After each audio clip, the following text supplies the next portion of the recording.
Doctor Mohal Banker, intervention radiologist. હવે radiology શબ્દ જ્યારે આપણા માઇન્ડમાં આવે છે ત્યારે સૌથી પહેલાં આપણને sonography, X ray, CT scan, MRI જેવી ડિફરન્ટ ડાયગ્નોસ્ટિક મોડાલિટીઝનો વિચાર આવે છે. પણ ઇન્ટરવેન્શન રેડિયોલોજી એ આખી સેપરેટ અને સુપર સ્પેશિયલાઇઝ બ્રાન્ચ છે.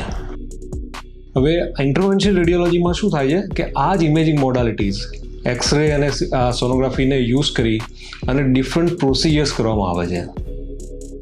અને because of this intervention radiology, there are lots of complex surgery is replaced by very minimal invasive procedures.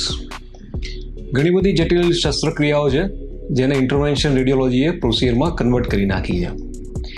એમાંની આપણે આજે થોડીક ચર્ચા કરવાના છે. તો ફર્સ્ટ લઈએ તો વેરિકોઝ વેન્સ. વેરિકોઝ વેન્સ ઘણા બધાને ખ્યાલ હશે કે પગમાં ફૂલેલી નસો આપણને દેખાય છે. એને કારણે સૌથી પહેલાં પગમાં દુખાવો થાય છે. થોડીક વાર ઊભા રહો એટલે પગમાં ગોટલા ચડી જાય, પગમાં સોજો આવે, એના પછી પગમાં કાળાશ ડેવલપ થાય, એક્ઝેમા ડેવલપ થાય અને at the end stage of ulceration થાય. These all are the consequences of complication of varicose veins. હવે પહેલાં શું થતું હતું કે આની લાઇગેશન એન્ડ સ્ટ્રિપિંગ નામની એક સર્જરી થતી હતી કે જેની અંદર પેશન્ટને એડમિટ કરવામાં આવે. પેશન્ટને એડમિટ કરી અને એને 2-3 દિવસ હોસ્પિટલમાં રહેવું પડે.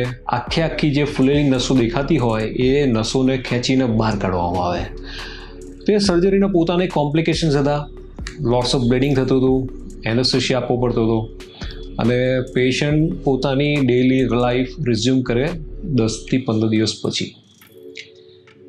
In intervention radiology, this entire surgery is replaced by minimal invasive endovenous thermal ablation. એક સોયની મદદથી એ આખી લેઝરની એક પ્રોસિજર કરવામાં આવે છે.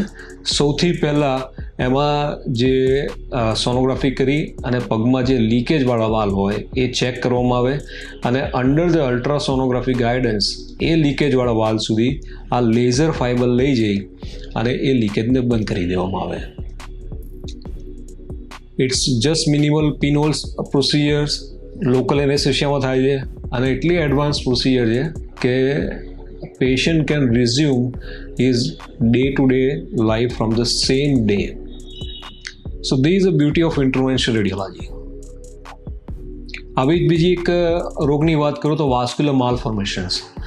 વાસ્ક્યુલર માલફોર્મેશન એક એવો રોગ છે જેમાં જન્મથી જ લોહીની નળીઓનું ગૂંચળું શરીરમાં હોય છે અને જેમ જેમ એ ઉંમર વધે એમ આ લોહીની નળીઓનું ગૂંચળું વધતું જાય છે.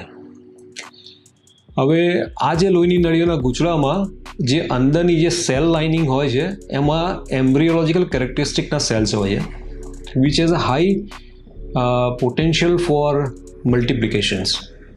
એટલે બહુ ફાસ્ટ ગ્રો થાય.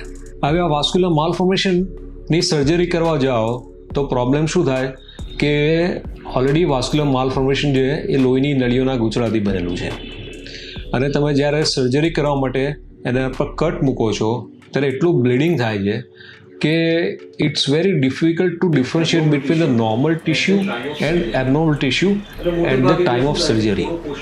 અને મોટે ભાગે એટલે શું થાય કે થોડો પોર્શન તો વાસ્ક્યુલર માલફોર્મેશનનો રહી જાય. જો થોડો પણ પોર્શન રહી જાય તો એ પેલા જે હાઈલી પોટેન્શિયલી ગ્રોથવાળા જે સેલ છે એ ફરીથી એકદમ ફાસ્ટ ગ્રો થઈ અને રિકરન્સ કરે. So ultimately surgery is a failure option for a vascular malformation. અને again intervention radiology come into picture કે એમાં એ આ જે ઇમેજિંગ ગાઈડન્સ લઈ અને જે વાસ્ક્યુલર માલફોર્મેશનનું જે મેઇન સેન્ટર હોય જેને નાઇડસ કહેવાય, જેની અંદર આ હાઈલી પોટન્ટ ગ્રોથવાળા જે સેલ્સ હોય છે તેને ટાર્ગેટ કરી અને એની અંદર એબ્સોલ્યુટ ઇથેનોલ જેને 100% ઇથેનોલ એમાં ઇન્જેક્ટ કરવામાં આવે અને એ સેલને અંદર જ ડિસ્ટ્રોય કરી દેવામાં આવે અને that's why the vascular malformation it heals by itself. So these are the different there are lots of procedure for into the intervention radiology જેને કારણે આ કોમ્પ્લેક્સ સર્જરી રિપ્લેસ થઈ છે. હમણાં રિસન્ટની જ વાત કરું તો ઘૂંટણના સાંધાનો દુખાવો. આપણા ઘરમાં વડીલ હશે તો આપણને ખ્યાલ જ હશે કે 60 વર્ષની ઉંમર ઉપરની ઉંમર થાય એટલે ઘૂંટણના દુખાવાની કમ્પ્લેન એ લોકો ચાલુ કરે છે. અને અત્યાર સુધી કેવું થતું હતું કે આપણે એવું માનીએ છીએ કે this is a wear and tear process, એટલે જેમ જેમ ઉંમર વધે એટલે સાંધો આપણે વાપરીએ એટલે ગાદી ઘસાય, અને એકવાર ગાદી ઘસાય એટલે આ દુખાવો ચાલુ થઈ જાય.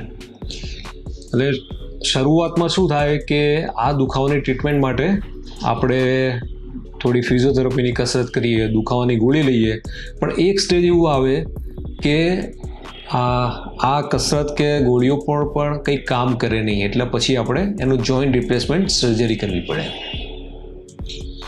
જાપાનમાં એક ડૉક્ટર યુજી ઓકુનો કરીને ઇન્ટરવેન્શન રેડિયોલોજિસ્ટ છે. He has done the first procedure in 2014.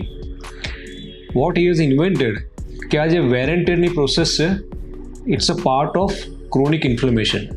કે શરૂઆતમાં જ્યારે પણ સાંધો ઘસવાનો શરૂ થાય છે એટલે એની અંદર ઇન્ફ્લેમેશન પ્રોસેસ શરૂ થાય છે, અને ધીમે ધીમે જે ક્રોનિક ઇન્ફ્લેમેશન અંદર સાંધાની અંદર ચાલુ હોય છે ત્યારે ધેટ ઇઝ કોલ્ડ નિયો એન્જિયોજેનેસિસ, એટલે નવી લોહીની નળીઓ અંદર બને છે.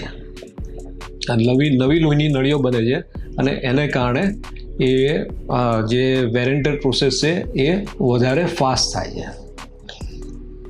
સો ડૉક્ટર યુજી ઓકુનોની ઇન્વેન્શન પરથી વોટ હી હેઝ ડન કે એન્જિયોગ્રાફી કરી અને ઘૂંટણની આજુબાજુ જે જેનિક્યુલર આર્ટરી હોય એની સ્મોલ બ્રાન્ચીસમાં જ્યાં પણ હાઇપરવાસ્ક્યુલારિટી દેખાય, હાઇપરવાસ્ક્યુલારિટી એટલે નવી વેસલ્સ જ્યાં ફોર્મ થઈ હોય એને આઈડેન્ટિફાઈ કરી અને એમાં અંદર પાર્ટિકલ્સ નાખી અને જો એ ન્યૂ વેસલ્સને બંધ કરી દેવામાં આવે તો આ ક્રોનિક ઇન્ફ્લેમેશન ત્યાં જ અટકી જાય છે.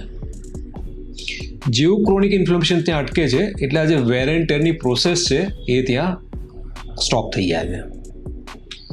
સો અગેન વોટ હેપન કે ક્રોનિક ઇન્ફ્લેમેશનને કારણે વેર એન્ડ ટેર થતું હતું, વેર એન્ડ ટેરને કારણે ક્રોનિક ઇન્ફ્લેમેશન વધતું હતું, અગેન વેર એન્ડ, આખી વિશિયસ સાયકલ હતી. સો because of this procedure the chronic inflammation અટકી ગયું, વેર એન્ડ ટેર અટકી ગયું, એટલે જે સાંધાનો જે અંદરની પ્રોસેસ હતી એ અટકી જાય છે. This process is called genicular artery embolisation. જાપાનમાં શરૂ થઈ 2014માં અને પછી વેસ્ટર્ન કન્ટ્રીઝમાં, યુરોપિયન, અમેરિકા એ બધામાં પણ ઘણા વખતથી થાય છે.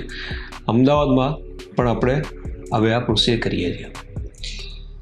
સો because of this intervention radiologist અને આ બ્રાન્ચને કારણે ઘણી બધી મિનિમલ ઇન્વેઝિવ પ્રોસિજર્સ અત્યારે અમે કરી રહ્યા છે અને ઘણી બધી પ્રોસિજર્સ ફ્યુચરમાં આવશે કે જેને કારણે complex surgery will be replaced by these kind of simple procedures which is done by practically one needle, કોઈ કટ કે કોઈ સુચર ટાંકા કશું આવતું નથી.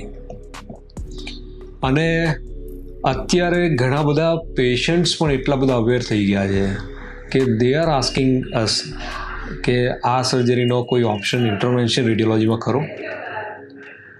સો આ પેશન્ટ્સ પણ એટલા જ નોલેજેબલ થઈ ગયા છે. સો આજે આપણે આ સ્વાસ્થ્ય સેતુના માધ્યમથી વેરિકોઝ વેન્સ, વાસ્ક્યુલર માલફોર્મેશન અને જેનિક્યુલર આર્ટરી એમ્બોલાઇઝેશનના રોગ વિશે અને પ્રોસિજર વિશે જાણકારી મેળવી. આપ લોકોને આમાંથી કંઈ પણ ક્વેશ્ચન્સ હોય તો તમે મારો સંપર્ક કરી શકો છો. આ જે સ્વાસ્થ્ય સેતુના યુટ્યુબના વિડીયો છે એના કોમેન્ટ બોક્સમાં તમે કંઈ પણ ક્વેશ્ચન્સ હોય તમે લખી શકો છો, એનો આન્સર હું પર્સનલી આપીશ. અને આ સ્વાસ્થ્ય સેતુના માધ્યમમાં પણ એટલું જ આપણે નોલેજ આપીએ છીએ. એનો બેઝિક મોટો જ નોલેજ પ્રસરાવવાનો છે. So thank you so much for joining me. And આ જે પ્રોગ્રામમાં આપણે જે નોલેજ શેર કર્યું એ બદલ ખૂબ ખૂબ આભાર.